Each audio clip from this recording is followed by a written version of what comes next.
Well, hello there. This is your boy Juan Vitam, and today we're going to be running. This is the first video on this channel ever, so it's best to get started off fairly um, friendly, I guess.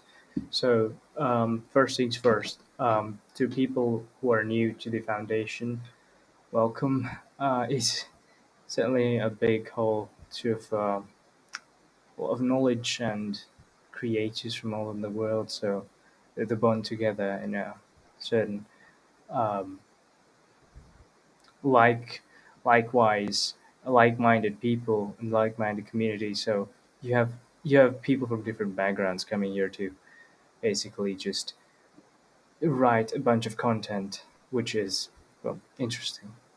So let's get started with the first question people ask when they usually just stumble upon the foundation. So what is the SCP Foundation? So you do so let's consider this.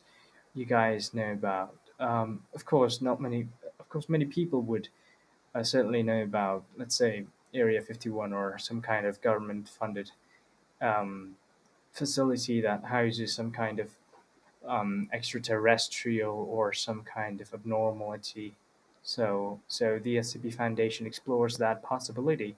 So in this, I wouldn't say parallel universe, but maybe there's some kind of organization that is existing in our current universe, or whatever you like to call it, but not necessarily with the name of the SCP Foundation, but some kind of agency that is dealing with this kind of stuff. Sure, I believe it personally, so I wouldn't just say that it's 100% just like the Foundation, but some qualities, I guess. Um, so, so about the SCP Foundation, yes. They are an agency, a corporation that is basically dealing with abnormalities and the supernatural or otherworldly things and mishaps in the universe. So they are clandestine and secret organization. Well, that seems a bit cliche, but they're funded by mostly the whole world and the United Nations. So they are a big playing factor in the world. So if we want to talk about the SCP Foundation, they have a formal mission statement. So I'll read it out to you. Operating clandestine and worldwide, the Foundation operates beyond jurisdiction, empowered and entrusted by every major national government with the task of containing anomalous objects, entities, and phenomena. These anomalies pose a significant threat to this global security by threatening either physically or psychological harm to individuals. So what this line says is that the Foundation is covered with a blanket of secrecy, and is operating worldwide, and it operates beyond jurisdiction, which is the the restrictions posed by the governments, like working organizational. So they are basically just a united type of organization. You have people coming from every single background to this organization, and they literally have facilities all over the world. So it makes them a global body, which is entrusted and empowered by every major national government with the task of containing anomalous objects, entities, and phenomena. I think this is self-explanatory, and if you don't know what's anomalous, and if you don't know what the meaning of anomalous entities, objects, and phenomena is, it's basically something that's otherworldly. It's not natural, so it's not man-made either. It's just something that defies the laws of physics and the science or logic as we know of it. So that's about it for the first statement, and the second one.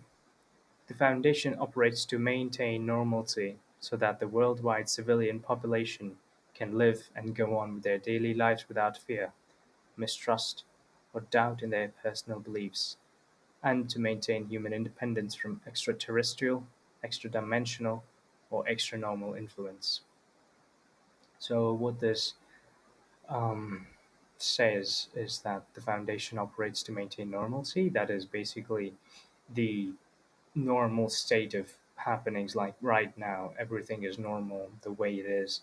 We can understand it by logic, and um, it's basically the sane life that we live, and the foundation operates to maintain it that way.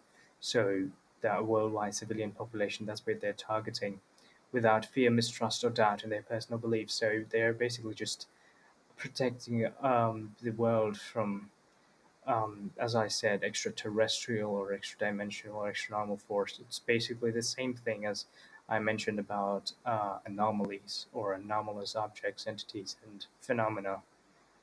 Um, so that's a lot to take in, but I guess, we'll recap in the end. Like, I don't know. So the full form of SCP is, if you didn't know, it's secure, contain, and protect. So, well, I'll tell you what that means in a bit. So um, the foundation, as we know of it, is consisting of um, three full forms: the secure, contain, and protect. So for secure, the foundation secures anomalies with the goal of preventing them to fall into the hands of um, into the wrong hands. Basically, there are a few anomalies which can be manipulated. So the foundation secures these anomalies and contains them, which I'll talk to in the next point. So it basically secures these anomalies to prevent them from causing harm to the civilian population and getting into the wrong hands through extensive observation and, well, surveillance by acting to intercept such anomalies at the earliest opportunity. So if something is anomalous, like you have some kind of sudden change in the climate and you see some kind of anomalous entity or phenomena unraveling before you, you can expect the foundation to be the first responders, to basically be the first responders. Well, you do have a few exceptions, but any major organization or entity, well, that's the foundation. They're always watching and they're gonna be there, well, to the most part at least. So that's about secure. And now going to contain. The foundation contains anomalies with the goal of preventing their influence or effects from spreading by either relocating, concealing, or dismantling such anomalies, or by suppressing or preventing public dissemination of knowledge thereof. So that's a lot taken, of course, yeah, but I'll simplify it for you. So we do know about secure. So after securing the anomaly, the foundation contains it. So contain it. It's not necessarily just put it in a cage or something, but a more wider parameter. It's basically the facilities that come into play here. So the foundation have these massive facilities that go for probably acres and underground and all that stuff. So the Foundation transport these anomalies there and then they contain them to prevent them from influencing the civilians or spreading any type of dissent or harm in the locals by either relocating, concealing, or dismantling such anomalies. Now, I would like to state something very important. The Foundation, unlike other groups of interest, which is the other agencies in um, this mythos.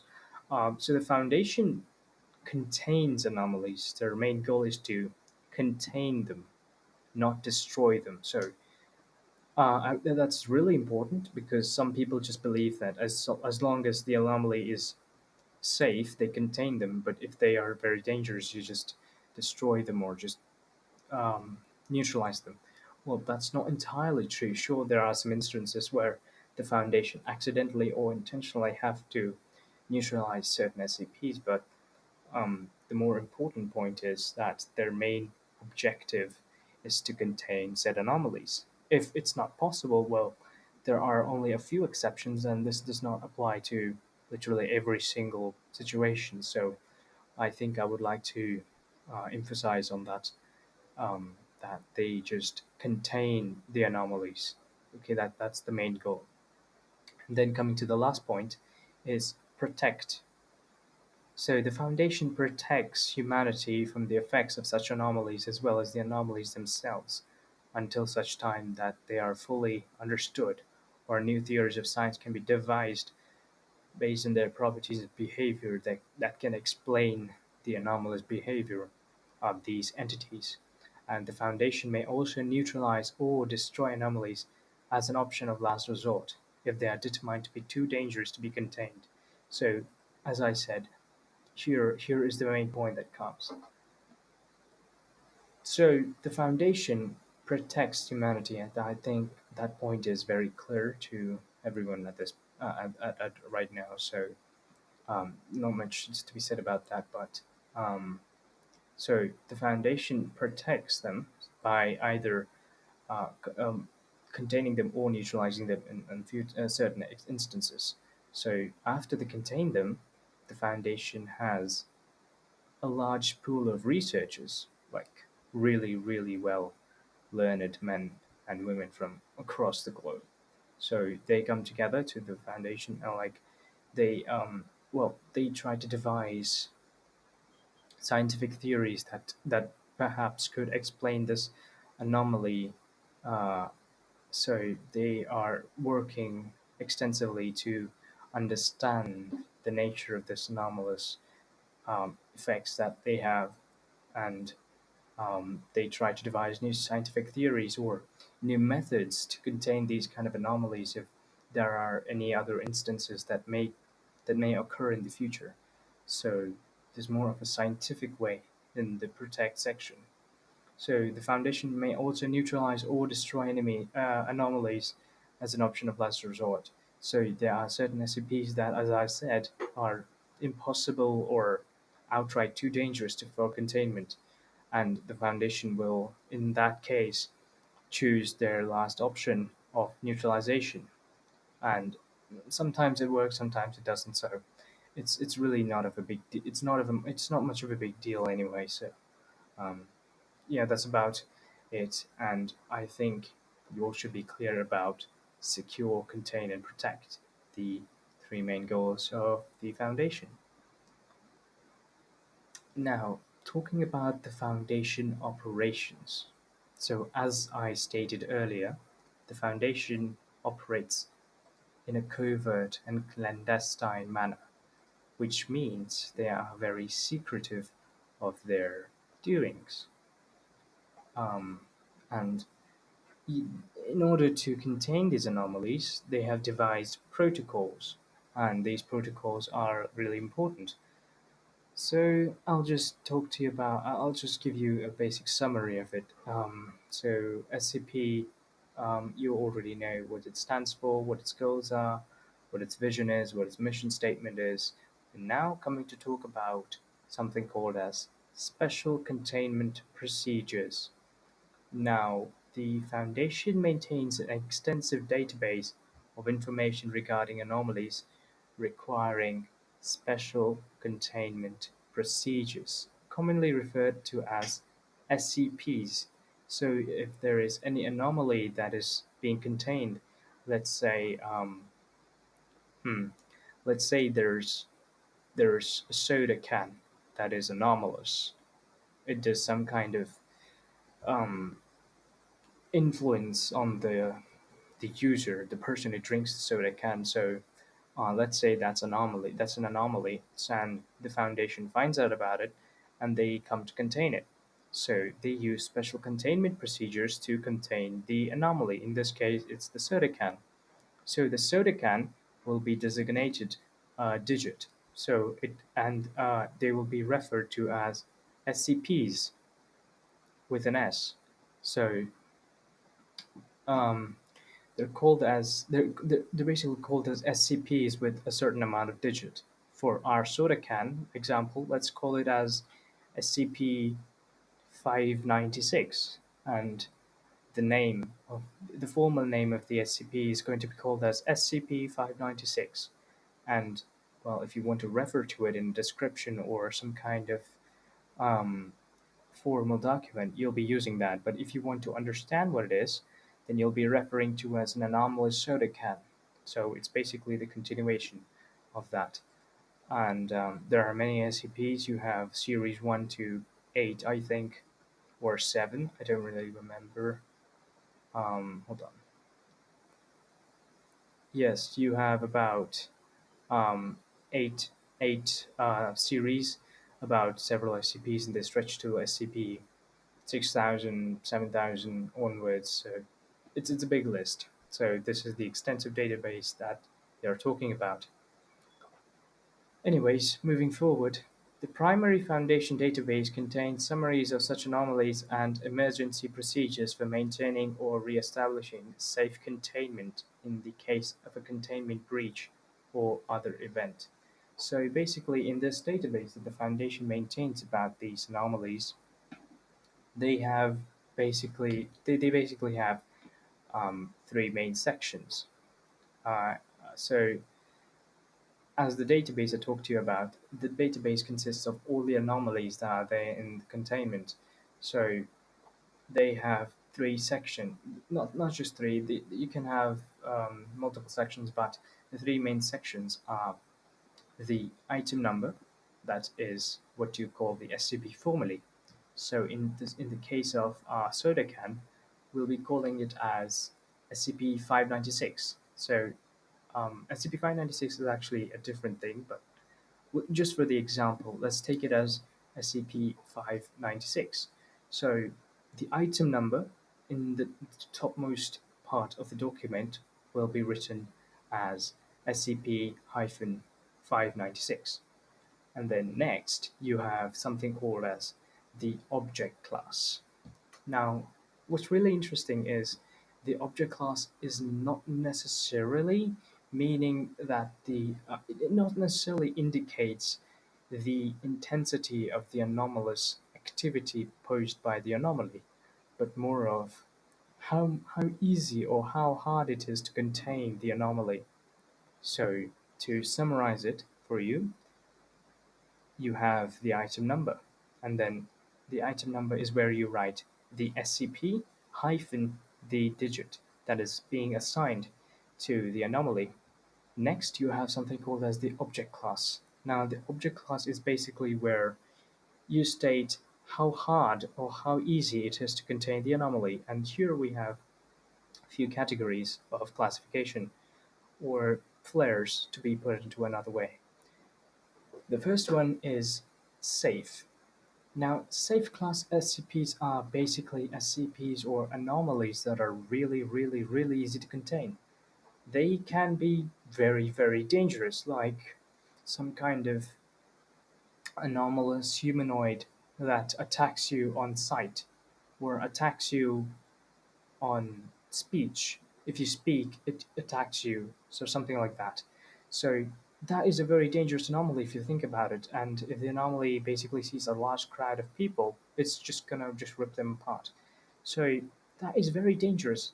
So that will not be taken into account when you're doing the object class.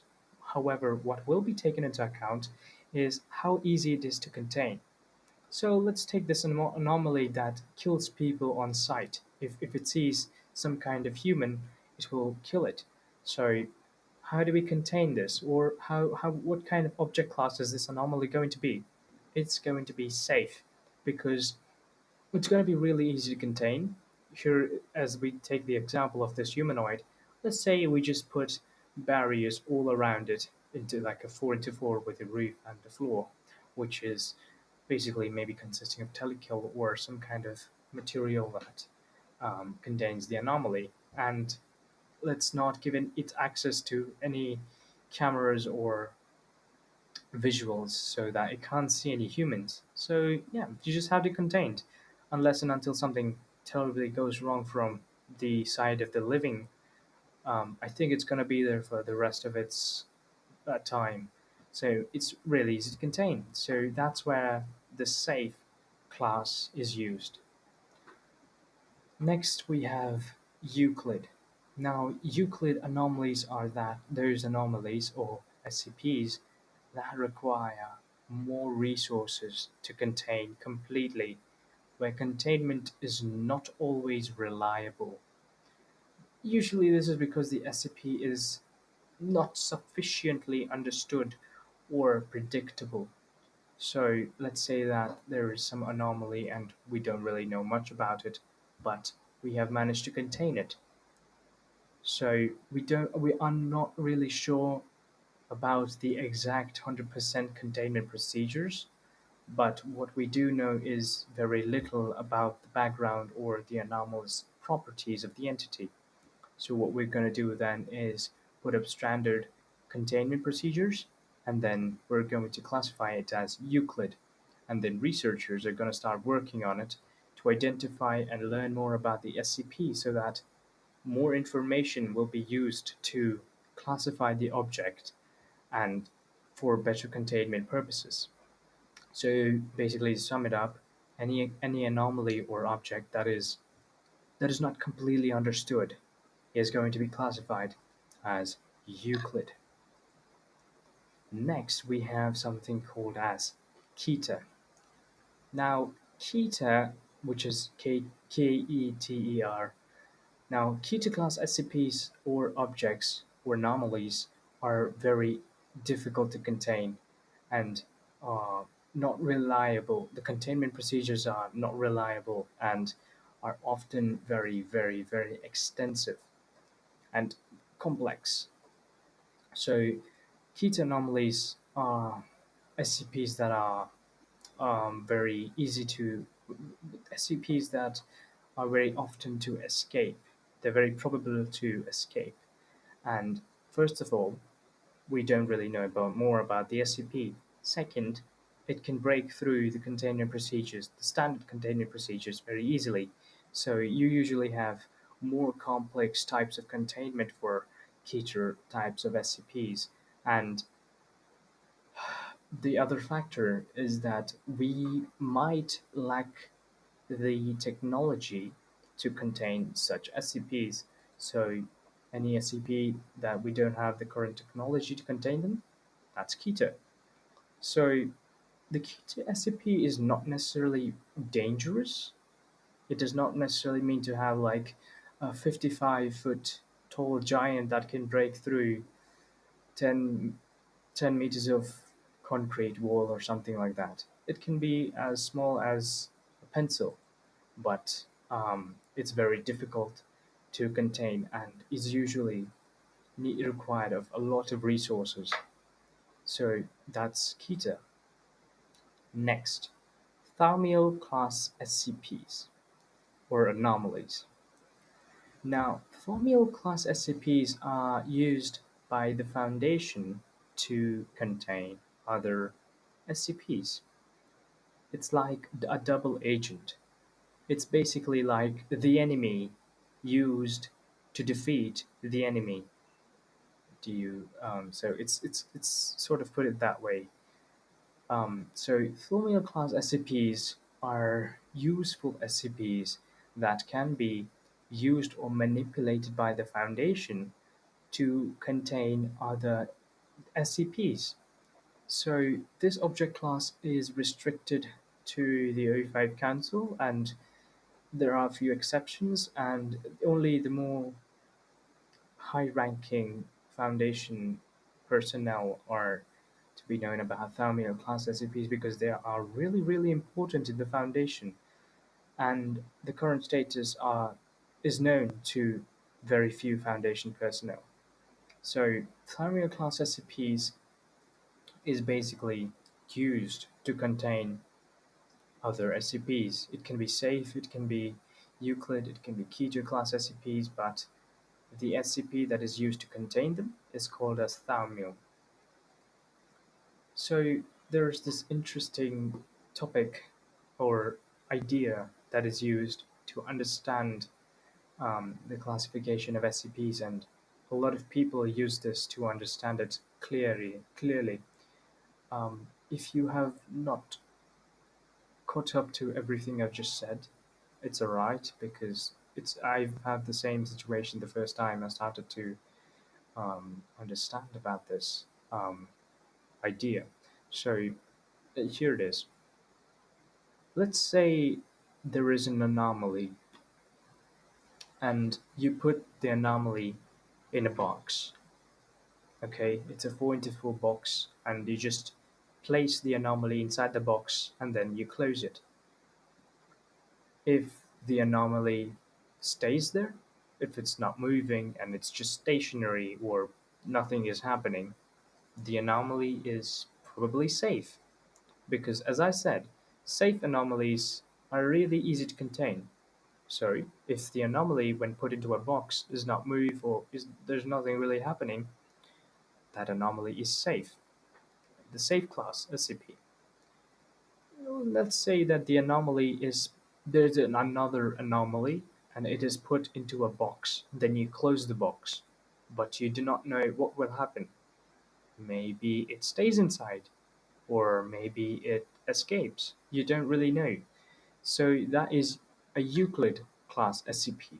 Why? Because Euclid class SCPs are SCPs that you don't really know much about. You're clouded about the information or the anomalous properties of the SCP, and you're unsure about the outcome or result of what's going to happen if you contain it. So, if the anomaly which is inside the box and you don't really know what's going to happen, that's basically a Euclid class SCP. Let's say you take another anomaly and then you put it into the box and then it easily escapes. You close it, you put a latch on it, it escapes. If you put it into a concrete box or some concrete room and it still escapes, well, that's Keter. And Keter SCPs that I talked to you about are SCPs that may not be very dangerous, but are super hard to contain. So you require a lot of resources to contain these kind of SCPs and are very costly. And these kind of SCPs are closely monitored by a lot of Foundation personnel because of obvious reasons. So if the anomaly which is placed into the box escapes really easily, then it is a Keter class SCP. Let's say that the box is the anomaly, then that is Thaumiel, because the box is the SCP that is used to contain the other SCPs. So if the anomaly itself is the box, then that is a Keter. Sorry, my bad. So that is a Thaumiel class SCP. It's basically something that is used to contain the same thing. So Thaumiel class SCPs are SCPs that are used to contain other SCPs. Next, there are a few other classifications. Those you don't really see them a lot. They're not really well. The more you dive deeper, you'll find them. But for the basic beginners, these kind of classifications are not real. They're not common to see in the foundation if you are a new reader. So you have something called as the Apollyon class SCPs. So Apollyon class SCPs are something. They are basically anomalies that are impossible to contain. They are they are uncontainable. There is nothing that can contain these kind of SCPs, and you've basically lost hope if you ever come across one.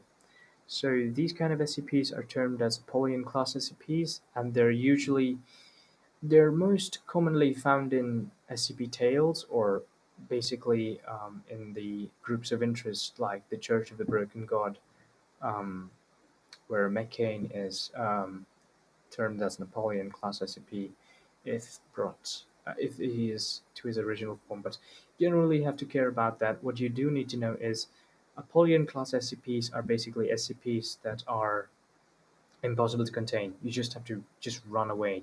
It's impossible. There's nothing you can do about it. So that's Apollyon, and there's something called as neutralized SCPs. Well, as I talked to you about the containment procedures of the SCP Foundation, they are usually focused on containing the anomaly, not destroying them. But there are a few instances where the Foundation is forced to destroy the anomaly or accidentally destroy the anomaly. So these things are called as neutralized SCPs. So it's self-explanatory, and they're basically SCPs that are no longer showing anything that is anomalous. They're not showing any anomalous features, and are basically just dead things. It's nothing. It's just there. There's nothing anomalous about it. Nothing is happening, and it's neutralized. There is another small class called as explained SCPs, and this is again self-explanatory. It's where the anomalous features of the SCP is explained by the scientists, and either by the existing technology and understanding of humans, or something else, some other new theory or some kind of proposal. So these SCPs, which are understood by the scientists and the community, is called as explained SCPs. So that's about it. You do have non-standard object classes, but um, I guess this is enough for the first video. We will talk about the non-standard object classes and go into more in-depth understanding of the foundation in another video. So I'm going to host another recap in the next video in the starting. So I'll I'll basically recap whatever I've said in this video, because, well, you won't understand everything in a single day or a single video. So I'm going to break it up into parts. If you are still a beginner, I would suggest that you actually go ahead and open the website and just dive into it, to be honest. Even if you don't understand certain things, it's okay. You can just come back to this video or probably other videos, or just refer to them. But it's better if you just explore and understand things by yourself, because that's the fun part about it. But if you don't want to do that, or if you want to just revise or just recap everything that's being said in the website, you can just come back to videos or read some article. It's completely fine. No worries about that.